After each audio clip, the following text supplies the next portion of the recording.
सास बहू का प्यार। ओ मेरी प्यारी बहू, जरा मेरे हाथों में मेहंदी तो लगा दे, कल एक शादी में जाना है। अभी आई माँ जी। माया गिरजा के हाथों में बहुत सुंदर मेहंदी लगा देती है। मैं वारी जवान, ऐसी गुणवान बहू मिली है मुझे। अरे मुझे भी तो कितनी प्यारी सास मिली है। दोनों हंसने लगती हैं। ये बात उनकी पड़ोसन कमला सुन लेती है। बढ़िया भी गुणवान बहू और प्यारी सास, सब नाटक है नाटक। कमला स्वभाव से बहुत तेज होती है। उसकी अपनी बहू से बिल्कुल नहीं बनती, इसीलिए वो गिरजा से जलती है। अगले दिन मंदिर में, अरे गिरजा बहन, आज शाम मंदिर में कीर्तन का प्रोग्राम है, आप आएंगी ना? हाँ जरूर। वही तो, कम से कम इसी बहाने इन बहुओं से छुटकारा तो मिलेगा। कैसी बातें कर रही हो कमला, मेरी बहू तो साथ थी। अरे माया कितने अच्छे भजन गाती है, तुमने नहीं सुना? हाँ हाँ, ठीक ही गाती है। मैं तो रोज शाम को माया से भजन सुन के ही सोती हूँ। हाँ हाँ, अब मैं चलती हूँ, मुझे देर हो रही है। शाम को मंदिर में, वाह माया बिटिया, आज तुम्हारा भजन सुन के तो मन खुश हो गया। धन्यवाद पंडित जी, माँ जी चाहती थी कि मैं आऊं, इसीलिए मुझे आज यहाँ गाने का मौका मिला। भाई धन्य हो गिरजा, इतनी प्यारी बहू मिली है तुम्हें। सो तो है पंडित जी। कमला दूर खड़ी सब सुन रही होती है। इनका प्यार तो अब मैं निकालती हूँ। अगले दिन कमला छत से माया को आवाज लगाती है। अरे माया! जी बुआ जी। जरा इधर तो आना, कुछ बताना है।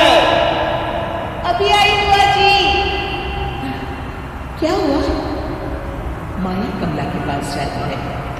पता है, कल सुबह गिरजा मंदिर में कह रही थी कि उसकी किस्मत फूट गई जो उसे तेरे जैसी बहू मिली। अच्छा बुआ जी, किसी बात पर गुस्से में कह दिया होगा। आप तो जानती है माँ जी मुझे कितना प्यार करती है। अरे वो चाहती ही नहीं थी कि तू मंदिर में आए, वो तो मेरे बहुत कहने पर तुझे लेकर आई। दरअसल बुआ जी, घर पर बहुत काम रहता है ना, इसलिए माँ जी ने सोचा होगा मैं थक जाऊंगी। देखिए ना, कल हम मंदिर से देर रात घर आए तो उन्होंने कोई काम मुझे अकेले नहीं करने दिया, खाना उन्होंने खुद बनाया। अरे ये कलूनी तो अपनी सास की बुराई करने को तैयार ही नहीं। और कुछ बुआ जी? है? नहीं नहीं, और कुछ नहीं, अब तो जा यहाँ से। अगले दिन मंदिर में, अरे ओ गिरजा, कल तेरी बहू आई थी मेरे पास। माया आई होगी, वो सबसे हंसती बोलती रहती जो है। अरे हंसना बोलना क्या, तुझे कोस रही थी। ऐसा हो ही नहीं सकता, तुझे सुनने में कोई गलती हुई होगी। कसम से गिर जाओ, वो कह रही थी मुझे तो मेरी सास ने नौकर समझ लिया है। दिन भर घर का काम करती रहती हूँ मैं, और मेरी सास आराम करती है। अरे ज्यादा काम से थक गई होगी तो गुस्से में कह दिया होगा। वैसे भी काम तो वो करती ही है, मुझे आराम की आदत उसी ने लगाई है। जो भी हो, थोड़ी नकेल कस ले, बाद में ये बहुएं सास को घर से ही निकाल देती है।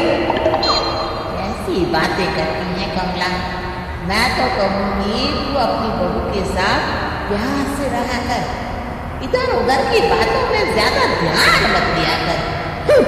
बड़ी आई मुझे सिखाने, मैंने तो तेरी भलाई के लिए कहा था, नहीं सुनना तो जा यहाँ से। अगले दिन, क्या हुआ माँ जी?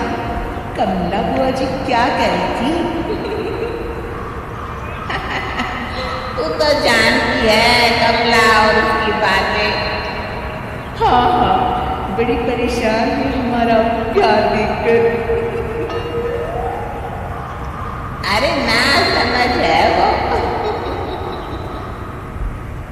दोनों खिलखिलाने लगते हैं। शाम को कमला मंदिर के कोने में अकेली बैठी होती है। क्या हुआ कमला बेटी? पंडित जी, मैं बहुत परेशान हूँ। मेरी बहू मुझे प्यार नहीं करती। वही गिरजा की बहू उस पर जान छिड़कती है। ये तो अपनी अपनी करनी है बेटा। गिरजा की बहू ही नहीं, गिरजा खुद भी तो अपनी बहू को जान से ज्यादा चाहती है ना। सो तो है। बस बिटिया, इसी में सारा भेद छुपा है। प्यार दो तो प्यार मिलेगा ही। और कभी आपस में मन मुटाव हो भी जाए तो उस बात को भुला दो। गलतियां तो हम सबसे होती हैं, आखिर हम सब इंसान ही हैं ना। ये तो आप सही कह रहे हैं पंडित जी। अब जाओ और दूसरों की बगिया में आग लगाने की जगह अपने बगीचे के पौधों को सींचो।